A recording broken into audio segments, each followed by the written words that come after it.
मराठा समाजाला वेगळं आरक्षण मिळावं ही सर्वपक्षीयांची भूमिका असल्याचं भुजबळ म्हणाले।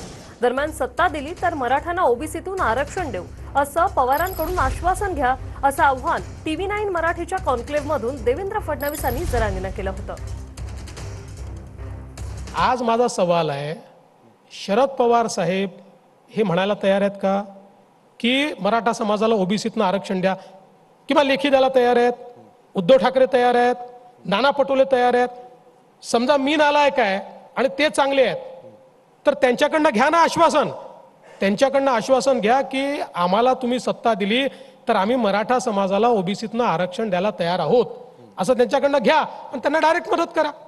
पण ते देखील बोलायला तयार नाही आहेत। पवार साहेबांना तर प्रश्न विचारला ते तर याच्यावर बोललेच नाही। त्यामुळे नाना पटोलेंना विचारा, त्यांनी सांगितलं। उद्धवजी तर याच्यावर बोलतच नाहीत। महाविकास आघाडीचे मग काँग्रेस असेल, उद्धवजी ठाकरे असेल किंवा पवार साहेब असेल किंवा आमच्या इकडचे जे आहे, कुणाला त्यांना विचारू देत ना की ओबीसी मधून मराठा समाजाला आरक्षण द्यावे का।